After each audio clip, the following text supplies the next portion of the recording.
चिन्नां प्रयुक्तां सञ्जीवयत्य किल शक्तिधरस्वधाम्ना अन्यंशहस्तचरणश्रवणत्वगादिं प्राणं नमो भगवते पुरुषाय तुभ्यं समचरणसरोजं साङ्कणिलाम्बुदां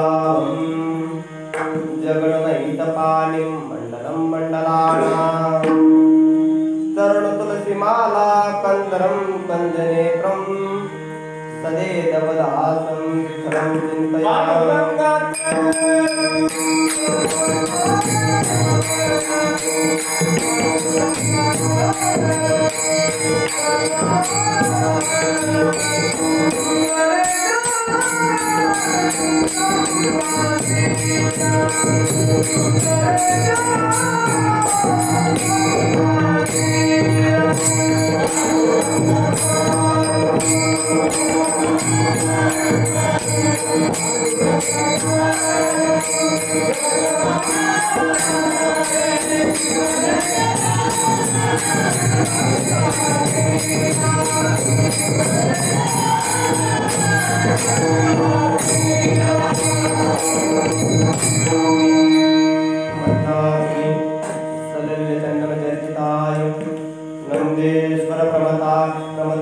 महेश्वराय मंदार पुष्प बहुपुष्प सुपूजिताय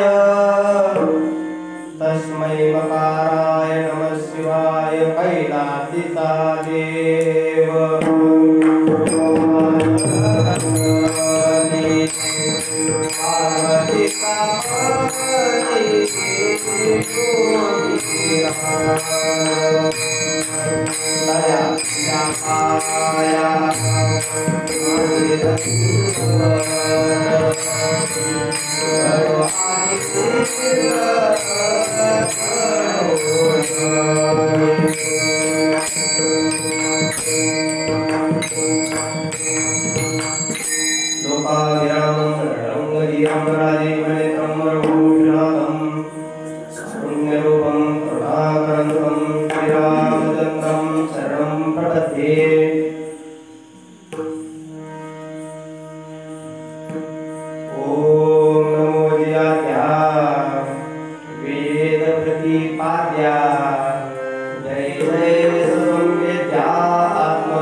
वक्त्याचं कर्तव्य असल्या कारणाने तो परिहार म्हणजे असा की गणपती महोत्सव गेल्या काही दिवसापासून गणपती स्थापना झालेली आहे आणि गणपती महोत्सवामध्ये कीर्तन करावं असं गावकऱ्यांची इच्छा होती.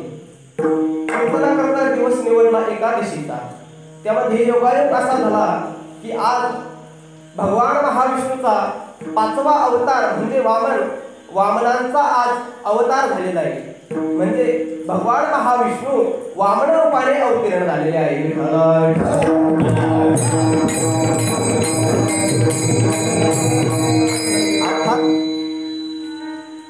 आज वामन जयंती.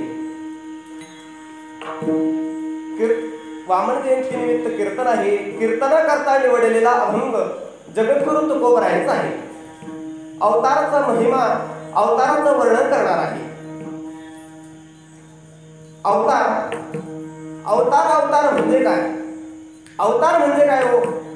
तसं अवतार शब्द एवढा असा काही विशेष नाही, परंतु हा अवतार शब्द मोठ्याच्या संदर्भाने वापरला जात असल्यामुळे या अवतार शब्दाला मोठेपणा आलेला आहे. तसा अवतार शब्दाचा अर्थ खाली येणे असा होतो. संस्कृतमध्ये तृतरती असा एक धातू आहे. त्याचा अर्थ होतो वर जाणे. तृतरती म्हणजे वर जाणे. त्याला अवउपसर्ग लागला म्हणजे अवउपसर्गाचं असं असतं. अवउपसर्ग लागला म्हणजे धातूचा जो अर्थ असतो तो उलट होत असतो. मग अवउपसर्गपूर्वक तृ धातू त्याचं रूप झालं तरती म्हणजे अवतरती असा शब्द अशा प्रकारे निर्माण झालेला आहे. तर या अवतरती शब्दाचा अर्थ, या अवतार शब्दाचा अर्थ होतो खाली येणं. तसं खाली येणं अनेक प्रकारचं असतं. एक आर्थिकदृष्ट्या खाली येणं, बोलण्याच्या दृष्टीनं खाली येणं, वागण्याच्या दृष्टीनं खाली येणं. लोक म्हणतात बऱ्याच वेळेला तो खूप खाली येऊन बोलला हो, म्हणजे खालच्या लेवलला येऊन बोलला, म्हणजे खाली येणं काही चांगलं नसतं. परंतु हा अवतार जो शब्द आहे हा मोठ्याच्या संदर्भाने वापरला जात असल्यामुळे या अवतार शब्दाला मोठेपणा अशा प्रकारे प्राप्त झालेला आहे. तसा नालायक शब्द एवढा काही नालायक नाही. जेवढा त्या नालायक शब्दाला आपण नालायक समजतो तेवढा काही नालायक शब्द नालायक नाही. पण हा नालायक शब्द नालायकाकरता वापरला जातो, म्हणून या नालायक शब्दाचा अर्थ आपण नालायक असा करतो. तसा नालायक शब्दाचा अर्थ काही एवढा घाण नाही. महाराज नालायक शब्द तर आपण शिवीच केलेली आता. नालायक शब्दाचा अर्थ होतो लायक नसणं. आता एखादा उत्कृष्ट कीर्तनकार आहे किंवा उत्कृष्ट वादक आहे महाराजांसारखा, तर तो विमान चालण्याकरता लायक आहे हो? नाही, तो विमान चालवण्याकरता लायक नाही. परंतु त्याला जर म्हटलं तुम्ही विमान चालवण्याकरता लायक नाही तर त्याला दुःख होणार नाही. पण त्याला जर असं म्हटलं महाराज तुम्ही नालायक आहात तर त्याला दुःख नाही महाराज, राग येईल.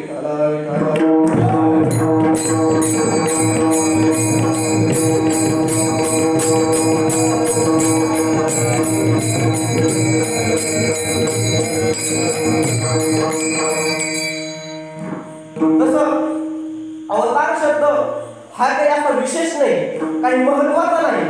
अवतार शब्दाचा अर्थ खाली येणं होतो, तरीही हा अवतार शब्द जेव्हा येतो हा मोठ्याचा संदर्भाने येतो. म्हणून या अवतार शब्दाला मोठेपणा प्राप्त झालेला आहे.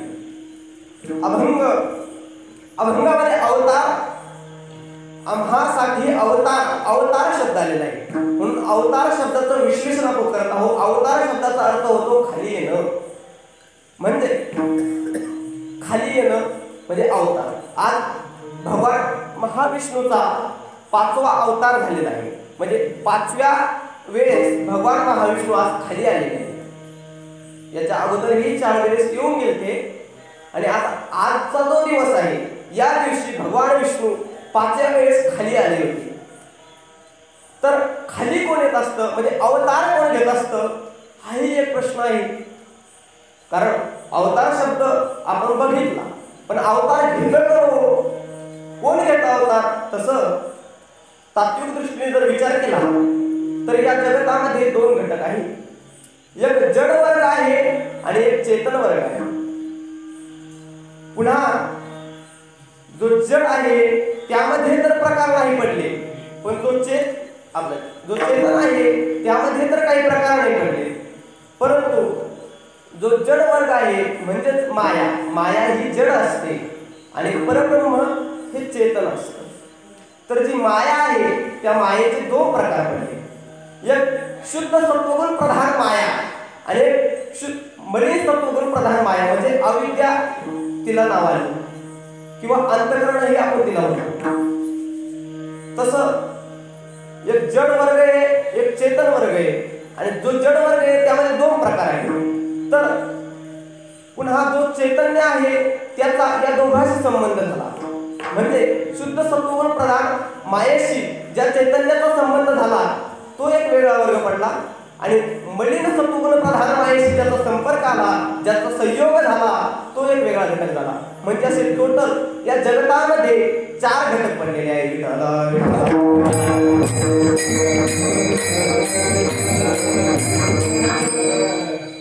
म्हणजे अविद्या आणि अविद्यारूपी चैतन्य आणि अविद्यारूपी चैतन्याचा अविद्यामध्ये पडलेलं प्रतिबिंब, या तिघांवर जो पदार्थ तयार झाला त्यालाच आपण जीव असे म्हणतो.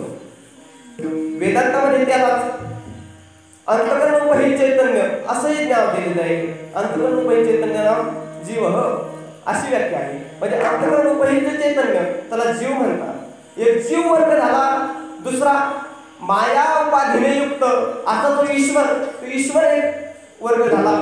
जीव एक, ईश्वर एक, निर्गुण निराकार परब्रह्म एक आणि जड वर्ग एक, असे 4 वर्ग झालेले आहेत. तर या चारही पैकी अवताराला नेमकं कोण येतो? जड अवतार घेतो का? जड अवतार घेऊ शकत नाही. का? कारण अवतार घेणं हे कार्य आहे आणि कार्य करण्याकरता कर्त्याला कर्माचं ज्ञान असावं लागतं. आणि जड शब्दाचा अर्थ असा होतो अचिदात्म घटादीनाम यत्स्वरूपं जगं हितात.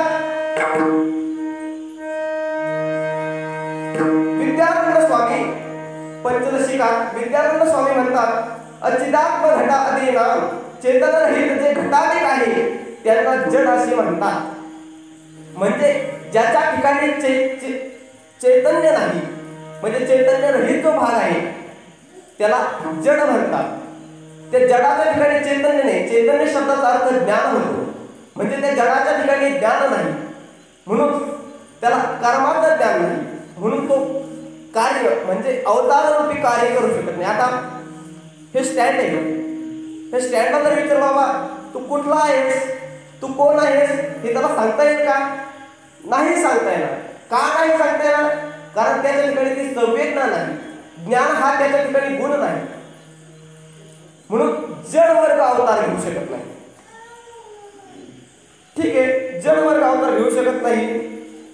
4 प्रकार केले, त्यातील जो शेवटचा प्रकार आपण जड केला होता तो अवताराला येऊ शकत नाही. ठीक आहे, मग मागे चला, जीवाकडे चला. जीव अवतार घेतो का?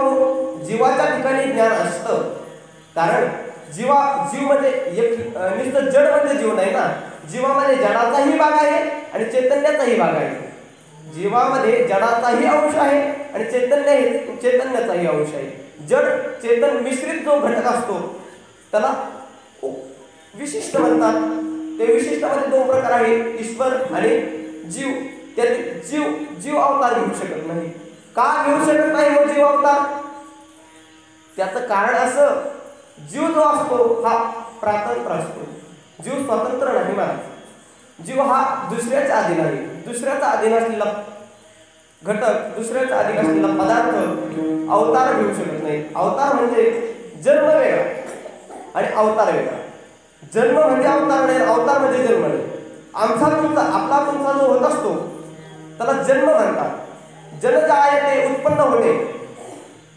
जन्मला म्हणजे उत्पन्न होणं, पण अवतार म्हणजे उत्पन्न होणं नसतं. झालेलं प्रगट होणं त्याला अवतार म्हणतात. देव जो अवतार घेतो तो निर्माण नाही होत. भगवान रामाने जन्म घेतला म्हणतात लोक. रामाने जन्म नाही घेतला, राम अवतीर्ण झाले. म्हणजे जन्म घेणं वेगळं अवतार घेणं वेगळं. जीव अवतार घेऊ शकत नाही. जीव जन्म घेऊ शकतो, अवतार नाही घेऊ शकत. का? तो परातंत्र आहे, कर्माचा तो अधीन आहे. कर्म म्हणे तिथपर्यंत जीव राहू शकतो, कर्म म्हणे तिथं जीव राहतो, आणि कर्म म्हणे जेव्हा निघ तेव्हा जीवाला निघावं लागतं. जीवाची इच्छा असो वा नसो, कर्म जसं सांगितलं तसं जीवाला करावं लागतं. तर जीव अवतार घेऊ शकत नाही. का नाही घेऊ शकत? कारण परातंत्र आहे. प्रातंत्र वस्तू कधी अवतार घेऊ शकत नाही. प्रातंत्र वस्तू जन्म घेऊ शकते, ती कर्माने. जीवाला जो जन्म घ्यावा लागतो तो कर्मामुळे. जीवाची जन्माला येण्याची व मरण्याची इच्छा असते असा काही भाग नाही. अगा कर्मी जे उरावे ते सुख दुःखादी फळावे, त्या ते भोगावया यावे ते आहे का?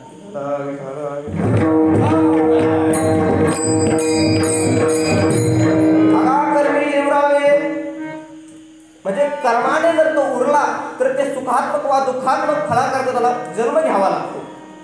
म्हणजे कर्मामुळे जीवाला जन्म घ्यावा लागतो. म्हणजे कर्माचा जीव अधीन आहे.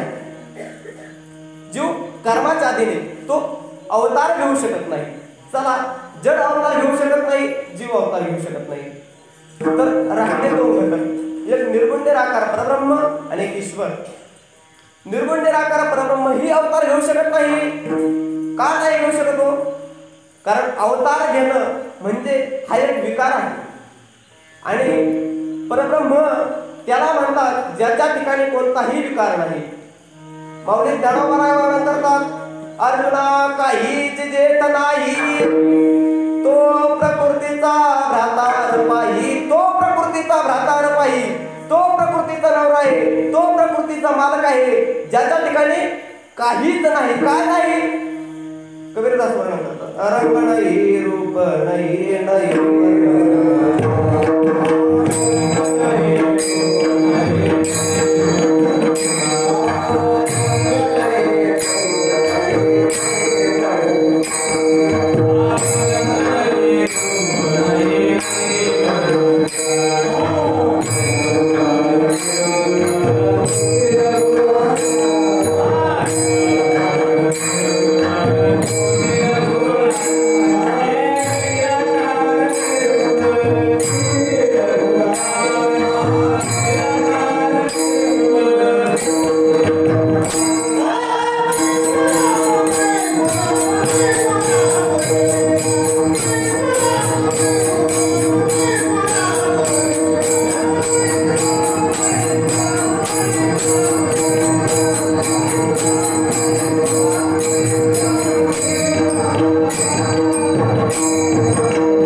जगद्गुरु तुकोबराय अभंगाच्या प्रथम कर्म सांगतात.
आम्हासाठी.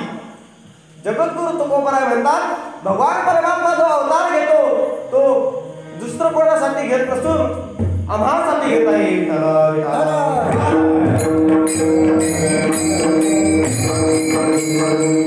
अहो जगद्गुरु तुकोबराय, तुम्ही म्हणता की भगवान परमात्मा आम्हासाठी अवतार घेतो, परंतु भगवंताला जेव्हा विचारलं अरे देवा तू कशासाठी अवतार घेतोस रे, त्याचं कारण भगवंताने वेगळंच सांगितलं.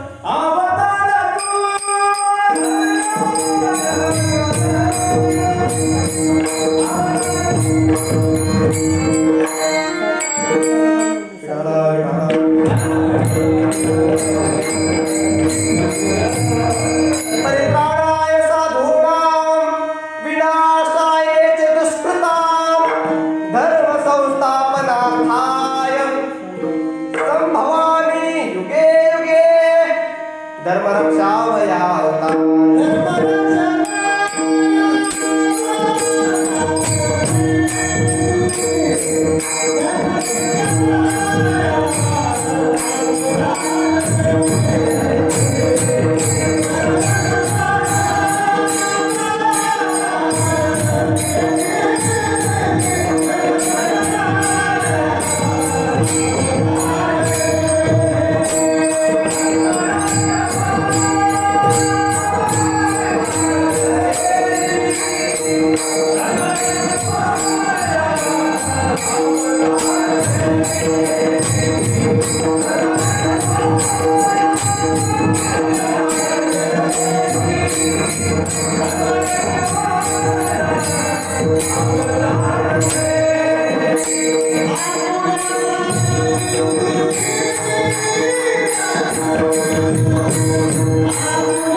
मीही जगद्गुरु तुकोबराय या अभंगामध्ये सांगितलेलं आहे. भगवान परमात्मा अवतार कसा करता घेतो तर धर्मरक्षावया अवतार धर्माचं रक्षण करण्याकरता. अजून परित्राणाय साधूनां विनाशाय च दुष्कृतां. परित्राणाय म्हणजे साधूच्या उद्धाराकरता भगवान परमात्मा अवतीर्ण होतो. च आणि विनाशाय च दुष्कृतां. दुष्कृतां विनाशाय. दुष्कृत जे पुरुष आहेत पापी जे आहेत त्यांच्या नाशाकरता अवतार घेतो. आणि अजून धर्मसंस्थापनार्थाय अहं युगे युगे संभवामि.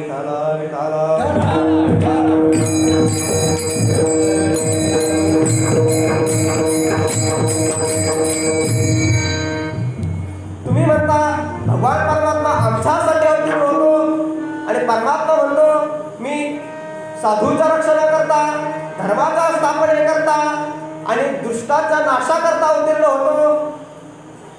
ठीक आहे, भगवान परमात्मा म्हणतो की मी ह्या या कार्याकरता उत्पन्न होतो अवतीर्ण होतो आणि मी म्हणतो की आम्हासाठी अवतीर्ण होतो.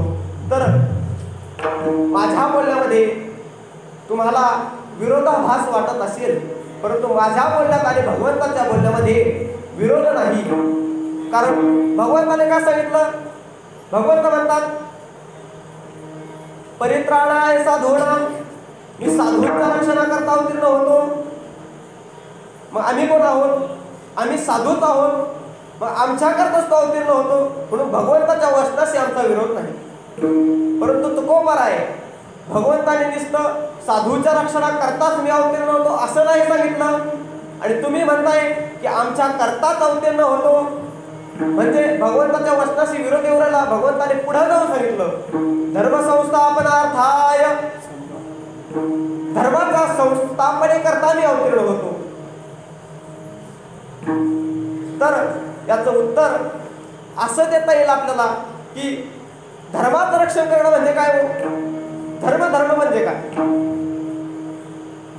म्हणजे जे भगवंतांनी या जगताला चालण्याकरता जे नियम घालून दिले, जे अटी घालून दिल्या, त्याला धर्म असे म्हणतात.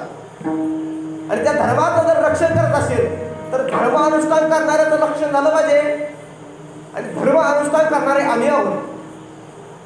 जगद्गुरु तुकोबाराय म्हणतात, भगवंतांनी ज्या धर्माचं रक्षण करण्याकरता अवतीर्ण होत अशी प्रतिज्ञा केलेली आहे, तो धर्म चालवणारे आम्ही आहोत. आमची रक्षा केली तर धर्माची रक्षा होईल, अन्यथा भगवान परमात्मा अवतीर्ण होऊनही धर्माची रक्षा करू शकणार नाही. म्हणजे धर्माची रक्षा करण्याकरता अवतीर्ण होतो, अर्थात आमच्या करताच अवतीर्ण होतो. आम्हासाठी अवतार भगवंताच्या वचनाशी विरोध नाही. अहो पण तुकोबाराय भगवंत पुढे जाऊन सांगतात, विनाशायेचे दुष्कृताम, दुष्कृत जे पुरुष आहेत त्यांच्या विनाशाकरताही मी अवतीर्ण होतो. तर जगद्गुरु तुकोबाराय म्हणतात, दुष्कृत कोणाला म्हणतात, पापी कोणाला म्हणतात, तर जो भगवंताचं नामस्मरण करत नाही, जो भगवंताचं चिंतन करत नाही, त्याला पापी म्हणतात. पण हा सिंगल पापी झाला, हा अर्धा पापी झाला. याच्या पुढे एक पापी असतो जो भगवंताचं नामस्मरण करून घेत नाही. मला हिरण्यकश्यपू जो दैत्य ठरला, जो पापी ठरला, त्याचं एक कारण असंही आहे, तो भगवंताला मानत नव्हता, भगवंताचं नाम उच्चारण करत नव्हता. हे तर त्याचं एक आहे. पण जो भगवंताचं नाम उच्चारण करेल, जो भगवंताचं नाम घेईल, त्याला सुळावर चढायचा, म्हणून त्याला डबल एम ए केलं. म्हणजे एक तर तो घेत नव्हता ना म्हणून एक पापी, पुन्हा दुसऱ्याला घेऊन जात नव्हता म्हणून एक पापी. तर पापी कोणाला म्हणतात, जे दुसऱ्याला नामस्मरण करून देत नाही त्याला पापी म्हणतात. आणि त्याच्या नाशाकरता भगवान म्हणतात मी अवतीर्ण होतो. म्हणजे अवतीर्ण कोणाकरता व्हायला लागला भगवान, ते पापीला मारण्याकरता नाही. भगवान नरसिंहाने जो अवतार घेतला तो हिरण्यकश्यपाच्या नाशाकरता नाही, भक्त प्रल्हादाकरता. भक्त राखी पायापाशी दुर्जनाशी संवारी. भगवंत म्हणतात भक्त पायापाशी राखी. मी भक्त जे आहे त्यांना माझ्या पायापाशी, पाय शब्दाचा अर्थ होतो स्वरूपात, माझ्या स्वरूपात ठेवतो. आणि दुर्जनाशी संवारी, तर दुर्जनाचा संवार नंतर पहिलं भक्त राखी पायापाशी, पहिलं भक्ताचा उद्धार करण्याकरता भगवंताचा अवतार होतो. म्हणून दैत्याच्या नाशाकरता जरी देव म्हटला असेल मी अवतीर्ण होतो, तरी दैत्याचा नाश जो भगवान परमात्मा करतो तो आमच्यासाठी करतो. म्हणून आम्हा लागी अवतार शुकर, म्हणजे भगवान परमात्मा आमच्यासाठी अवतीर्ण होतो. आणि महाराज दुसरी गोष्ट अशी की दैत्याच्या नाशाकरता भगवंताला अवतीर्णच व्हावं लागलं असंही काही नाही. भागवतामध्ये एक कथा येते सुंद आणि उपसुंदाची. सुंद आणि उपसुंद दोघं भाऊ होते, राक्षस होते. त्यांनी काही कालापर्यंत, काही युगापर्यंत म्हणा, काही वर्षापर्यंत म्हणा, भगवान ब्रह्मदेवाची तपश्चर्या केलेली आहे. आणि तपश्चर्या करून भगवान ब्रह्मदेवाकडून अमरतेच्या वरदानाची मागणी केलेली आहे. भगवान ब्रह्मदेवाकडे अमरतेच्या वरदानाची मागणी केलेली आहे. भगवानाने सांगितलं बाबा मीच अवतीर्ण होतो, मलाच अमरत्व अजून भेटलं नाही, मीच अमर नाही. हा मला जास्त आयुष्य आहे. जास्त आयुष्य किती आहे, आपल्यापेक्षा जास्त आयुष्य आहे ब्रह्मदेवाला, पण ब्रह्मदेव काही अमर नाही. म्हणजे त्याला हे मारावं लागतं. म्हणतात ब्रह्मदेवाचं आयुष्य किती आहे, तर ब्रह्मदेवाचं आयुष्य 100 वर्ष आहे. आपलंही 100च वर्ष आहे, परंतु त्याचे 100 वर्ष वेगळे आणि आपले 100 वर्ष वेगळे. आपला 1 मिनिट सहस्रयुग पर्यंत महर्यत ब्रह्मलोक, सहस्रयुग पर्यंत महर्यत ब्रह्मलोक हे म्हणजे सहस्रयुगापर्यंत सहस्र महायुग गेले, 1000 महायुग गेले की त्याचा 1 दिवस होतो. आणि तेवढीच रात्र असते. ब्रह्मदेवाची रात्र आणि दिवस हे 1000 महायुगाचा आणि रात्र 1000 महायुगाची असते. असा तो 100 वर्ष लागतो. परंतु 100 वर्षाच्या नंतर का होईना त्याला मरावं लागतं. म्हणून तो म्हणे मी अमरतेचं वरदान देऊ शकत नाही. ठीक आहे, अमरतेचं वरदान देऊ शकत नाही ना, तर एक काम करा म्हणे, आम्हाला असं वरदान द्या की आमच्याशिवाय आमचा मृत्यू कोणत्याकडून झाला नाही पाहिजे. आम्ही जर आम्हाला मारायचं ठरवलं तर दोघंच कोणाला मारू शकू, अन्यथा आम्हाला कोणी मारू शकणार नाही. तथाच म्हणून टाकले. कारण ब्रह्मदेवाकडे वरदान देण्याचं कार्य आहे, रक्षण करण्याचं नाही. तुम्हाला 5 वर्ष विष्णुदेव आपल्याला काय करायचं, आपल्याला वरदान मागितला, त्याने तप केलेलं होतं, आपण नाही म्हणू शकत नाही म्हणून आपण वरदान देऊन टाकलं, आपलं काम संपलं. पण जेव्हा ते संत आणि उपसुंद अतिशय असे मनोमत्त झालेले आहे, शक्तिवती धन होतं, त्याचा उपयोग समाजाला कष्ट देण्याकरता करू लागले. कारण ज्याच्याकडे शक्ती आहे त्याने आपल्या शक्तीचा उपयोग समाज कार्याकरता करावा. पण इथं उलट झालेलं आहे, समाजाच्या कार्याकरता नाही, समाजाला दुःख देण्याकरता आपल्या शक्तीचा उपयोग करू लागलेले आहे. सर्वदेव एक पिढी झालेले आहे, इंद्र चंद्र महेंद्र ब्रह्मदेव वगैरे एका ठिकाणी आहे आणि भगवान महाविष्णूकडे गेलेले आहे. त्राहिमाम त्राहिमाम, रक्षण करा. काय झालं? अहो सुंद आणि उपसुंद नावाचे दैत्य पृथ्वीवर हाहाकार मात्र ठेवलेला आहे. ठीक आहे म्हणे. मग देवांनी विनंती केली, भगवंत आपण अवतीर्ण व्हा. देव म्हणे राक्षस मारण्याकरता अवतीर्णच व्हावं लागतं असं काही नाही. तर भगवंताने एक लीला केलेली आहे. सुंद आणि उपसुंद एका उंच डोंगरावर जाऊन बसलेले होते. तेवढ्यात स्वर्गातून एक अप्सरा आलेली आहे. ती येतानीच वरूनच पाय वाजत आली.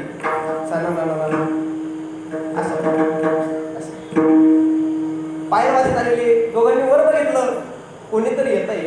तेवढा सुंद उपसुंदाला म्हणाला, बघ स्वर्गाचा राजा जो इंद्र, त्यांनी आपल्या बाबाला घाबरून तुझ्याकरता वहिनी पाठवली.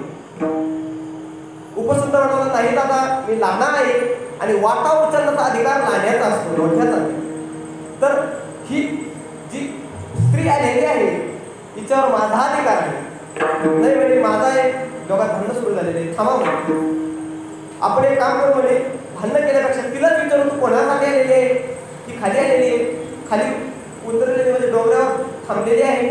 तेवढं दिलोबा तिच्या पाशी गेले, म्हणाले सांग बरं तू कोणाकरता आली आहे. ती म्हणे मी याच्याकरता किंवा त्याच्याकरता आलेली नाही, तुमच्या दोघांमध्ये जो बलवान असेल मी त्याच्याशी विवाह करणार. ठरलं मला. आणि बलवंता जर कधी चेक करायची असेल, तपासायची असेल तर गप्पा आणून नसती बलवंत चेक होते. तर त्याकरता युद्धात उतरावं लागतं. घेतल्यावर दोघांनी कधी घाटले कोणाला दोघेही जमले. सांगण्याचं तात्पर्य एवढंच की दैत्याचा नाश करण्याकरता भगवंताला अवतीर्णच व्हावं लागतं, अशातला काही भाग नाही.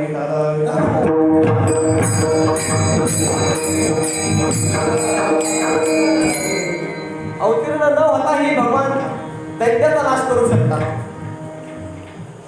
तर अवतीर्ण जे भगवान होतात तर कशासाठी होतात, तर आम्हासाठी होतात, भक्तासाठी. भक्ताच्या इच्छेपोटी मात्र भगवंताला खाली यावं लागतं.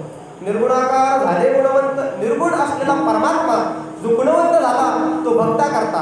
निर्गुणाकार झाले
भक्तासाठी. हरिदासाची आवडी देवा करतो सेवा. म्हणून त्यांची तो सेवा करतो. त्याची आवड असते. हरिदासाच्या आवडीमुळे, त्यांच्या इच्छेमुळे भगवान परमात्मा अवतीर्ण होतो. महाराज, भक्ताच्या अनेक इच्छा असतात भगवंताकडून. कोणाला भगवंतावर दास्यभावाने प्रेम, कोणी भगवंतावर दास्यभावाने प्रेम करतं, कोणी सौख्य भावाने, कोणी कांता भावाने, अशा अनेक प्रकारे भगवंतावर प्रेम केलं जातं. म्हणून त्यांच्या सगळ्यांच्या इच्छा पूर्ण करण्याकरता भगवान काय करतो तर अवतीर्ण होतो. आणि अवतीर्ण होऊन काय करतो, अभंगाच्या दुसऱ्या चरणात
वात्सल्य प्रेम, प्रेमातून थोडा प्रकारे मोहाने राहू घालणं, पाना सोडणं.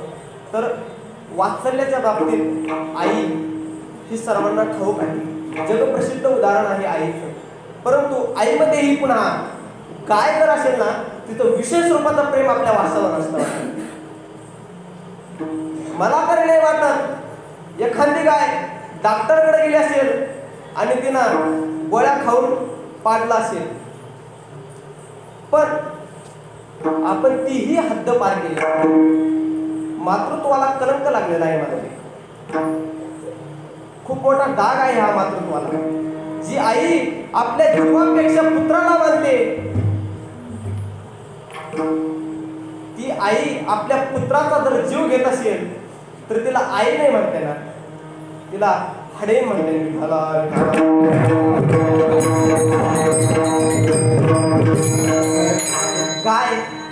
गायीचं विशेष रूपाने आपल्या आई मुलावर प्रेम असतं, वासरावर बछड्यावर प्रेम असतं. महाराज, गाय जर चराला सोडली ना तर ती जाताना एक तर निघतच नाही वाडग्याच्या बाहेर, इकून तिकून निघाली पण तर पुन्हा पुन्हा मागं बघ परतून बघते. आणि जर यायच्या वेळीही बाकीचे जनावर इथं असले की ती कमीत कमी मारुतीच्या मंदिरा एवढं लांब असते, पुढं असते, पायात ते पाय फुटी असले तरीही. आणि वासराजवळ गेल्याबरोबर मोहाने धावत त्याच्याजवळ जाते आणि पाहणा अशा प्रकारे सोडते. तोच प्रकार या ठिकाणीही आहे. भगवंताचं नाव घेतलं भक्ताने, भक्तावर संकट असो वा भक्ताला इच्छा झाली भगवंताला पाहण्याची म्हणून कोणत्याही कारणाने होईना भक्ताने भगवंताचा धावा केला, भगवंताचं नाव घेतलं की तो मोहाने धावतो आणि पाहणा अशा प्रकारे सोडतो. अमृतपान अशा प्रकारे त्याला करतो, मोहाचं प्रेमाचं. महाराज हाक मारल्याबरोबर हाक मारली, विठ्ठला म्हटलं की विठ्ठल पुढे उभा राहिला पाहिजे. हा केसरी शिवडी घालो निया स्तंभ फोडी, हाक घातल्याबरोबर भक्त प्रल्हादाने खांब फोडून भगवान परमात्मा बाहेर आला. का? एवढी साधना करावी लागते. म्हणजे त्या अधिकाराचा भक्त असेल, तेवढी त्याला साधना केलेली असेल तर त्याने जर नुसती हाक मारली तर तो मोहाने धावतो आणि पाहणा अशा प्रकारे सोडतो. भगवान अवतीर्ण होऊन काय करतात तर भक्ताला पाहणा अशा प्रकारे सोडतात, भक्ताला प्रेमाचं पान अशा प्रकारे करतात, आनंद एक देत असतात.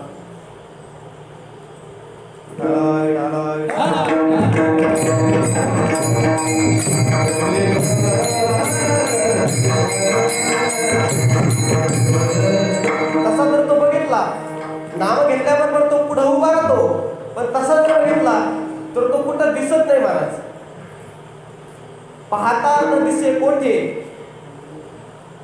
उडी घाली अवचिता.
महाराज झुंजूरवास आपल्याकडे नाही केलं जात सध्या, पण आळंदी पंढरपूर भागात करतात. झुंजूरवासाचा असा नियम आहे, आपला जो अत्यंत प्रिय व्यक्ती आहे त्या व्यक्तीला घरी आणून तळेल पदार्थ म्हणजे विशेष रूपाचा अन्न खाऊ घालावं. तर झुंजूरवास आहे, उद्या झुंजूरवास संपणार आहे आणि अशामध्ये धर्मराजाला आठवण झालेली आहे की झुंजूरवास उद्या संपणार. वनवासामध्ये होते तेव्हा उद्या झुंजूरवास संपणार असं कळलं, धर्मराज नाराज झालेले आहे. कारण दरवर्षी झुंजूरवासाला भगवान कृष्णाला धर्मराज आमंत्रण द्यायचे. जेव्हा खांडव प्रस्थामध्ये धर्मराज होते तेव्हा महिनाभर खांडव प्रस्थामध्ये ठेवून भगवंताला दररोज विशेष प्रकारचा असं अन्न खाऊ घातलेलं होतं धर्मराजाने. आणि यंदा वनवासात असल्यामुळे एकदाही भगवंताला बोलवणं झालं नाही, म्हणून नाराज झाले धर्मराज. तेवढं भीमाने बघितलं, काय दादा नाराज दिसताय, तुम्हाला आज दूध खेळायला कोणी भेटलं नाही का? तूच पण बोलायचे भीम दादा, कोणी भेटलं नाही का? धर्मराज म्हणते, बोल भीमा, अधिकार आहे रे तुझा बोलायचा, बोल. पण तसं नाही रे, दूध खेळायला भेटलं नाही म्हणून नाराज आहे असं काही नाही. तर झुंजुरमास संपत आला रे, आणि कृष्णाला आपण बोलवलं नाही यंदा. झुंजुरमास संपत आलाय ना, संपला तर नाही ना अजून. अरे उद्याचा दिवस शिल्लक आहे, पण उद्याचा दिवस काय कमी झाला का? उद्याचा दिवस तरी आहे ना, त्याची तुम्ही काळजी करू नका म्हणे, भगवान परमात्मा येईल. अरे पण द्वारिका खूप लांब आहे रे इथून, जाण्याकरता 2 दिवस लागतील, बोलवण्याकरता 1 दिवस तिथे थांबावं लागेल, आणि यायला 2 दिवस लागतील. तोपर्यंत धुंधुरमास संपून पुढला दमास व्हायला बसला. तर तुम्हाला काय करायचं, भगवान परमात्मा जेवण्याकरता इथं आला म्हणजे झालं, ठीक आहे म्हणे. धर्मराज गेलेले द्रौपदीला सांगितलं, बघ भगवान परमात्मा उद्या जेवण्याकरता येणार आहे, भीमाने ती जबाबदारी घेतलेली आहे की मी भगवान परमात्म्याला घेऊन येईल. द्रौपदीचंही भगवान परमात्म्यावर खूप प्रेम होतं, आनंद झालेला आहे तिलाही. ठीक आहे म्हणे, सकाळी 3ला सुटलेले आहे, स्वयंपाक अशा प्रकारे झालेला आहे. पण मग धर्मराजांना वाटलं बाबा भीम गेला की नाही, का भगवंताला घेऊनही आला असेल, म्हणून त्याच्या खोलीमध्ये, त्याच्या पर्णकुटीमध्ये धर्मराज गेलेले आहे. तर भीम दादा महाराज घोरत होते, स्वयंपाक पूर्ण आवरलेला आहे आणि भीम दादा अजून घोरतायत. धर्मराज बोलले, अरे भीमा गेला नाही तो अजून? झाला म्हणे स्वयंपाक. भीमदादा उठून म्हणाले, झाला स्वयंपाक? अरे म्हणजे तू स्वयंपाक झाल्यावर इथून निघणार का? अहो स्वयंपाक झाला का? हो म्हणजे स्वयंपाक झालेला आहे. मग वाढा म्हणे ताटही वाढलेले आहे. अरे भीमदादांनी पाण्यापाशी गेले, थोडं हातपाय वगैरे धुतलेले, थोडे फ्रेश झाले आणि आपला गदा घेतला.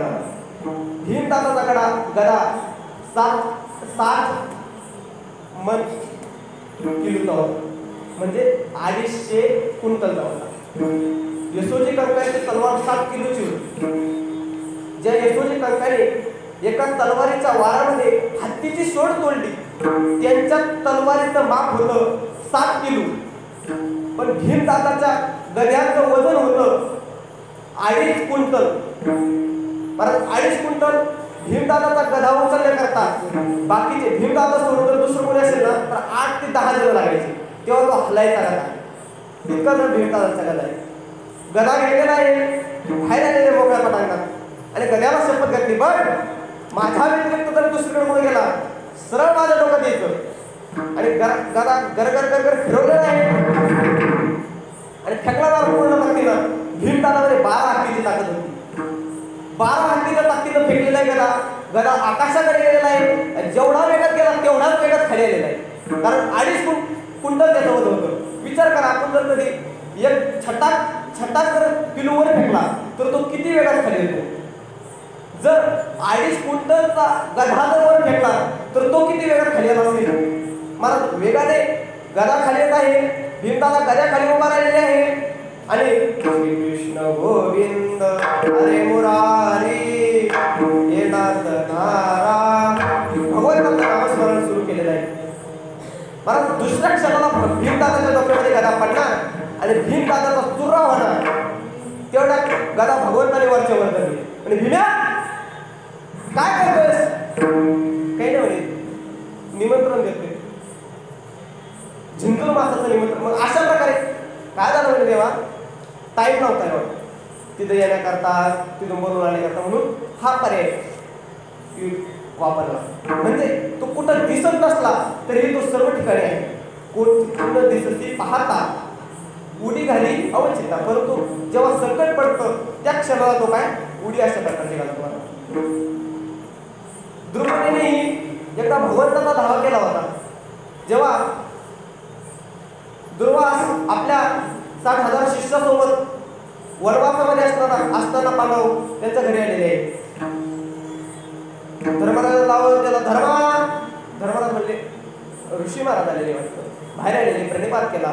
श्री संतांची चरणावर ठेवलेला आहे. पण काय सेवा करू बाबा, रात्री आला, 12 वाजलेले रात्रीचे, झोपाची व्यवस्था करू का?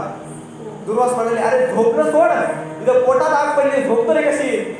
मला दुर्वासाचं अन्न म्हणजे दुर्वासाचा आहार जेवढा आहे ना, तर म्हणजे खूपच आहार करायचा दुर्वास.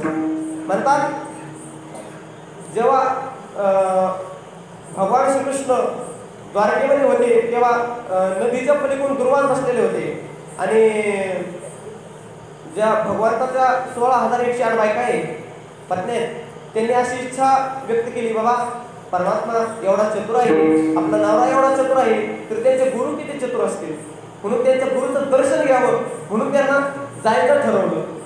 मग काय असतं ना, संतांकडे देवाकडे जाताना खाली हाताने जाऊ नये असा एक नियम आहे. म्हणून भगवंताने सांगितलं, बाबा तुम्ही चालल्यात ना तर काहीतरी अन्न सोबत घेऊन जा. ठीक आहे म्हणजे देवा, किती किती घेऊन जाऊ? म्हणजे तुम्ही किती आहे? म्हणजे 16,108. ठीक आहे म्हणजे एक 5-5 किलोच्या पोळ्या करून घेऊन जा म्हणे. एकले दुर्वास येईल त्या शिष्य वगैरे कोणीच नव्हतं, एकले दुर्वास 5-5 किलोचा पोळ्या शिजवलेले आणि निघाल्या. नदीच्या पलीकडे गेलेले, भगवंताने मंत्र देतात, त्या मंत्राचा उपयोग करून नदीच्या पलीकडे गेलेले आणि दुर्वासापुढे आम्ही ठेवलं. महाराज एकदाच सगळ्या पोळ्यांना पाणी पिलं की पूर्ण खाल्लं. त्यांनी विचारलं, महाराज कमी नाही म्हणे, घेऊ म्हणे झोपून, आता कमी नाही पडलं, झोपून घेऊ. ठीक आहे म्हणे. पुन्हा वापस यायला लागले, पुन्हा यमुना फुल भरून व्हायला लागली. गेल्या पुन्हा दुर्वासाकडे, म्हणे नदी तर फुल भरलेली आहे, जाऊ कसं म्हणे पलीकडं? म्हणे आल्या कशा? म्हणजे तुमचा जो शिष्य आहे त्या शिष्याने एक मंत्र देता. काय मंत्र देता? म्हणे मी जर 16,108 बायका करून जर ब्रह्मचारी असेल तर नदी तुम्हाला वाट देशील, असा मंत्र देतात. या मंत्राचं साह्याने आम्ही इथं म्हणजे मी ही मंत्र देतो, तुम्ही आणलेलं जेवढं अन्न आहे एवढं अन्न मी खाऊन जर मी निराहारी असेल तर यमुना वाढते असं म्हणाले. मला यमुनेने वाढ दिलेली आणि या पलीकडे सांगण्याचं तात्पर्य एवढं की दुर्वासांचा आहार खूप मोठा होता आणि त्याच्यासोबत 7,000 शिष्यही आहेत आणि रात्रीच्या वेळेला आलेले 12ला. महाराज हे वनवासात आहे.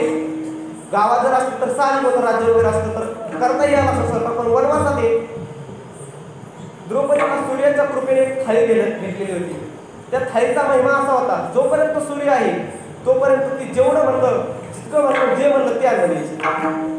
पण एकदा सूर्यास्त झाला आणि ती थाळी धुवून ठेवली की ती सूर्य उगेपर्यंत काही देत नव्हती. सूर्य विकास निघाला ती ही थाळी द्रौपदीने आपलं जेवण झाल्यानंतर घासून ठेवून दिलेली आहे. म्हणून घरात काहीच अन्न शिल्लक नाही. ठीक आहे म्हणे ऋषीवर, आपण जा नदीवर हातपाय धुवा, कारण 2 प्रहर झालेले, 2 प्रहरानंतर दिवस बदलतो असं म्हणतात. तर हातपाय धुवण्या म्हणे. ठीक आहे म्हणे, हातपाय धुवायला गेले. धुण्याकरता दुर्वासादी गेलेले आहे आणि इकडं धर्मराज आलेले, सांगितलं द्रौपदी दुर्वास आलेले आहे म्हणजे चांगली गोष्ट आहे, सत्ता घालवलं ना, काही वाईट आहे का? नाही, चांगले आहे. पण खायला मागतात. ठीक आहे म्हणे, खायला मागतात, काय अवघड आहे त्याचे? पण घरात तर काहीच नाही म्हणे. काही जरी नसलं तरी सगळं उत्पन्न करणारा आपल्याकडे आहे. कारण भगवान परमात्मा ज्याच्याकडे आहे ना त्याला कशाचीच गरज नाही.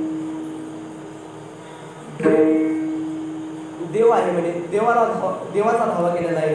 कारण कृष्णा नाचा जो शेवटचा स्वर आहे ना, आ म्हणत होतो ना आपण, तर तो ना संपेपर्यंत भगवान तिथून तर द्वारकेपासून तर द्रौपदीच्या समोर प्रकट झालेले. म्हणजे कोठे न दिसशी पाहता उडी घाली अवचिता. संकट म्हटलं तर त्या क्षणाला मला भगवान परमात्मा उडी घालतो.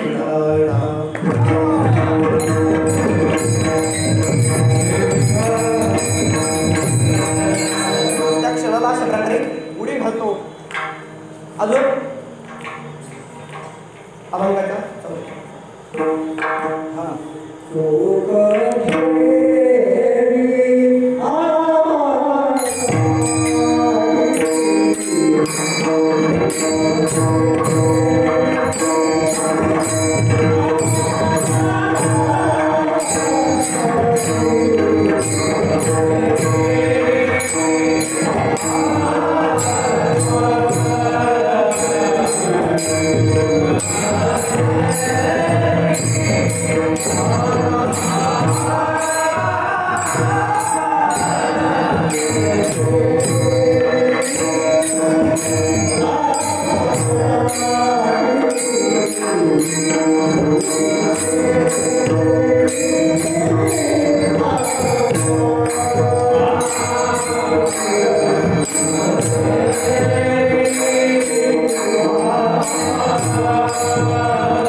आमच्यासाठी दुःख आपणच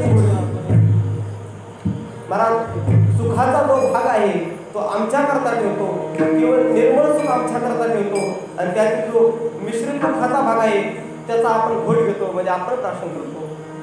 संत मीराबाई त्यांना राजांनी, म्हणजे त्यांचे देवर राजे होते तेव्हा विषाचा प्याला त्यांच्याकरता पाठवलेला होता. तेव्हा विष मीराबाईंनी ग्रहण केलं, पण त्यातला जो विषाचा अंश आहे तो भगवान परमात्म्याने ग्रहण केला आणि जो खिरीचा अंश आहे तो मीराबाईसाठी ठेवला. म्हणजे सुख ठेवी आम्हासाठी, सुख आमच्याकरता ठेवतो आणि जो दुःखाचा भाग आहे, जे दुःख आहे ते आपणच घेऊ. कोण मोहे धावे गाणे पाळणा नाम घेता पंढरी राणा. सुख. आणि पुन्हा पाचव्या धोरणात तुकोबारा सांगतात, आम्हा घाली पाठीकडे आपण कळी काळाची भिडे. तो आम्हाला पाठी मागं घालतो आणि आपण स्वतः कळी काळाची भिडतो. ज्ञानोबा म्हणतात, पायी पाठीची घातला आपण पुढा राहिला, तेरे पांचजन्य स्फुरिला वडिलाची. म्हणजे पायी म्हणजे सेवक म्हणजे भक्त पाठीमागे घातला आणि आपण पुढे उभा राहिला. कारण अर्जुनावर जेव्हा तो नागास्त्राचा प्रयोग केला गेला कर्णाकडून, तेव्हा भगवान परमात्मा पुढे उभा राहिले महाराज. किंवा दुसरा दृष्टांत द्यायचा झाला तर जेव्हा भगवान परमात्म्याला कळलं भीष्माचा हा शेवटचा बाण आहे, भीष्माच्या या बाणाने अर्जुनाचा मृत्यू होणार, तेव्हा भगवान परमात्मा आपली प्रतिज्ञा बाजूला ठेवून रथाचं चक्र हातात घेऊन भीष्माला मारण्याकरता लावले. आम्हा घाली पाठीकडे आपण कडी काळाची भिडे. आम्हाला तो पाठीमागे घालतो आणि आपण स्वतः कडी काळाची भेटतो. मोहे धावे घाली पाना नाम घेता पंढरी राणा. तुका म्हणे कृपानिधी आम्हा उतरी नावेमध्ये. असा जो कृपानिधी परमात्मा आहे तो आम्हाला भवसागर करून नेण्याकरता नावेमध्ये घालतो. माया नेतांतर ते म्हणजे या माया नदीतून तरुण जाण्याकरता तो नावेमध्ये आम्हाला घालतो किंवा आमच्याकरता तो नावच होतो. अशा प्रकारे या अभंगाचा सरळ सरळ भावार्थ, सरळ नाही विस्तृत भावार्थ झालेला आहे. तरी विठोबा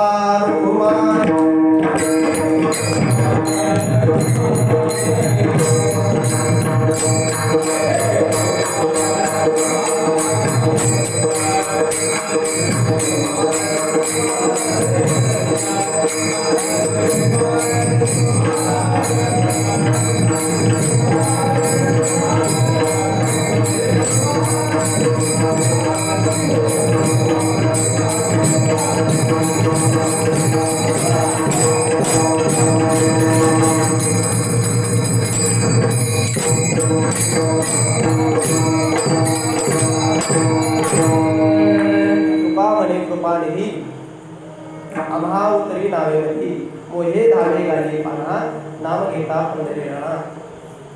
आता आज वामन जयंती आहे, तर वामन जन्माच्या पूर्वीचा काही काल आणि वामन जन्म थोडक्यामध्ये बघणं आवश्यक आहे. कारण गणपती निमित्त जरी आपलं कीर्तन असलं तरी आज पर्व काळ आहे वामन जयंतीचा. भगवान महाविष्णूचा 5वा अवतार आहे भगवान वामन. का उत्तीर्ण झाले त्याचं उत्तर नामदेव महाराजांनी एक अभंगामध्ये दिलेलं आहे. बळीराजा उत्तमातला संपत्ती हरिल्या देवाच्या. बळीराजा, बळीराजा कोण होता? तर बळीराजा हा हिरण्यकशिपूच्या वंशातला, हिरण्यकशिपूचा मुलगा. त्याचं नाव भक्त प्रल्हाद. भक्त प्रल्हादाचं नाव पुत्राचं नाव विरोचन आणि विरोचनाचा पुत्र बळीराजा. बळीराजा हा तसा दैत्य होता, दानशूर होता बळी आणि दैत्य होता. त्याने संपूर्ण देवाच्या आपल्या ताकदीच्या जोरावर संपत्ती हरवून घेतली आहे. समुद्रमंथन झालं होतं बळीराजाच्या काळात आणि समुद्रमंथनानंतर जे अमृत निघालं ते अमृताचं पान देवाने केलं, दैत्यांना दारू पाजण्यात आली. नंतर काय त्या ऋषींचं नाव शुक्राचार्य शुक्राचार्यांनी विद्याचा प्रयोग करून बळीराजा वगैरे त्यांना जिवंत केले. जिवंत केलेलं आहे. तदनंतर बळीराजाला इंद्राचा राग खूप आला होता. कारण मध्यंतर दोघांना केलं, फळ एकट्याला भोगलं, हे तर योग्य नाही ना. म्हणून राग आला होता. यज्ञ सुरू केले महाराज. 100 यज्ञ होणार, 99 यज्ञ झालेले होते. 100वा यज्ञ. तसं त्यांना स्वर्गावर अधिपत्य मिळवलंच होतं ताकदीच्या जोरावर, पण त्याला पुण्याच्या जोरावरही स्वर्ग प्राप्त करून घ्यायचा होता. ताकदीच्या जोरावर तर स्वर्ग त्याच्याकडेच होता. स्वर्गावर त्याला विजय मिळवला, मृत्यू लोकावरही त्याला विजय मिळवला, पाताळ तर तसंच होतं. म्हणजे तिन्ही लोकांचा तो अधिपती झालेला आहे. आणि त्याला 100 यज्ञ केले पुन्हा, म्हणजे पुण्याचं त्याला बळ लागणार.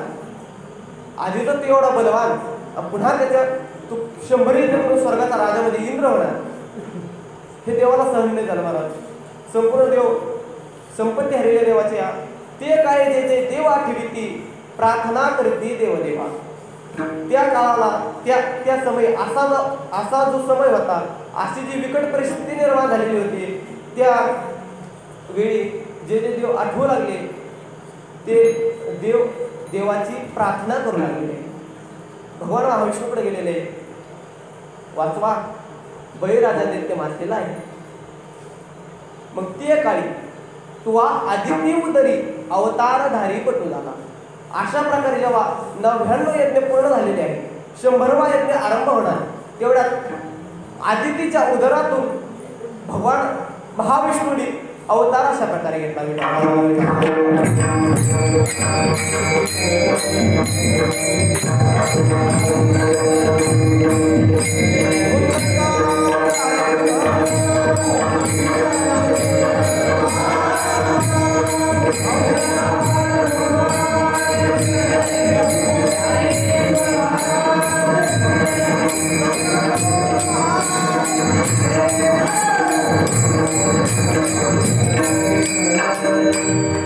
ते काळे तुवा आदिती उदरी अवतारधारी बटू झाला. अवतार धारण करणारा बटू शब्दाचा अर्थ बुट्टा होतो. त्याने वामन अवतार धारण, ब्राह्मणाचा अवतार धारण केलेला आहे, बट्टू झालेला आहे. आदिती ही देवाची आई, म्हणजे इंद्राची आई. इंद्र वगैरे जेवढे काही देव असते स्वर्गातील, त्यांची आई आदिती. आणि तिच्या उदरामध्ये भगवंताने अवतार घेतलेला आहे, बटू अवतार. आणि अवतार घेऊन काय केलं, छळोनिया बळी पाताळी घातला. आपण राहिला तयाद्वारी, बळीचा छळ करून त्याला पाताळामध्ये घातलेलं. छळ कशा प्रकारे केलं तर होता बटू आणि बळीराजाच्या द्वारामध्ये गेलेला आहे आणि 3 पाद भूमी दान त्याला मागितली. बळीराजा उदार होता, दाता होता, समर्थही होता. तो म्हणजे ठीक आहे, संकल्प सोडलेला आहे. मी या ब्राह्मणाला जेव्हा संकल्प सोडत होते बळीराजा, तेव्हा शुक्राचार्यांनी विरोध केला. बघ बळी, तू हा संकल्प सोडू नको. का? कारण हा जो बटू आहे हा बटू नाही, हा भगवान महाविष्णू आहे. हा तुला छळण्याकरता आलेला आहे. पण बळीराजा म्हणे हातात पाणी घेतलेलं आहे. गुरु तुम्ही नंतर, पहिलं देव मारा. देवाच्या कार्यामध्ये गुरु जर आडवाला ना, मारला सरावा. तर बळीराजाने त्यांचं ऐकलं नाही. शुक्राचार्यांना बळीचा कळवला होता. शुक्राचार्याने छोटं रूप धारण केलं नाही आणि त्या कमंडलूच्या मुखाशी जाऊन बसलेले. ते पाणी उतरले, पाणीच आहे ना. बळीराजाला पाणी काय ना म्हणून काळी घेतली आणि डोळ्यात घेतली. कोणाच्या? शुक्राचार्याचा. बळीने आंधळा, शुक्र गेला आडाला म्हणून फोडी गेला डोळा. बळीने आंधळा, शुक्र गेला. भगवंताच्या आणि आपल्या आडाला मधात आला म्हणून डोळा फोडून बळीने शुक्र आंधळा केला. संकल्प सोडलेला आहे 3 पाय जमीन देण्याचा, भूमी देण्याचा. तर 3 पाय जेव्हा मागितले तेव्हा तो बटू होता, पण जेव्हा पाय मोजून घ्यायचे तेव्हा तो बटू नाही राहिला. मग तो विश्वरूप झाला. मला एवढं मोठं त्याला धारण केलं की एका पायामध्ये संपूर्ण पाताळ, म्हणजे मृत्यू लोकांपासून खाल्ले जे 7 लोक आहे, पातळ विकल सूत्र सतल महाजन पातळ, हे जे 7 लोक आहे खाल्ले एका पायामध्ये व्यापलेले आहे.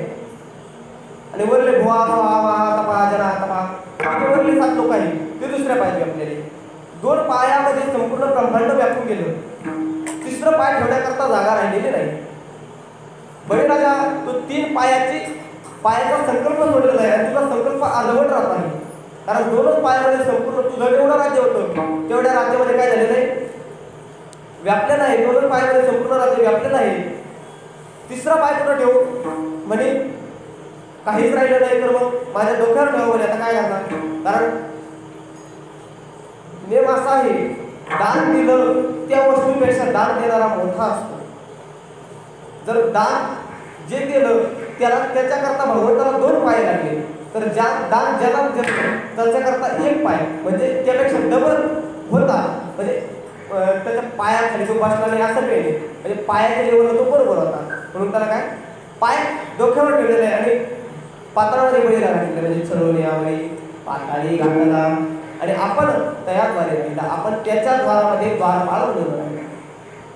भगवान परमात्मा बळीच्या दारामध्ये द्वारपाळ बनवलं. नाम देवदेवपदी पैसविले सारे राखीत असे द्वार नामावली. नामदेव राय म्हणतात देव संपूर्ण आपल्या देवाच्या पदार्थ. कारण बळीराजाचा जेव्हा हातात सुरू झाला तेव्हा संपूर्ण देव आपले पद सोडून पळाले होते. तर ते जे पळालेले देव होते ते आपल्या पदावर बसून हा बळीच्या दारामध्ये राहिलेला आहे.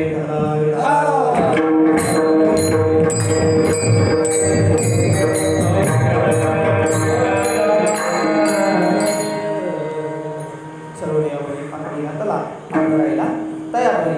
अशा प्रकारे वामन अवतार झालेला आहे. तर अवतीर्ण कोण होतं, तर भगवान महाविष्णू होतात. आपण हे चिंतन केलं. आज वामन रूपाने ते अवतीर्ण झालेले आहे. म्हणून भगवान अवतीर्ण आता झाले असा संकल्प करून एका मोठ्या आवाजाने पुंडलिकाचा गजर करा. पुंडलिका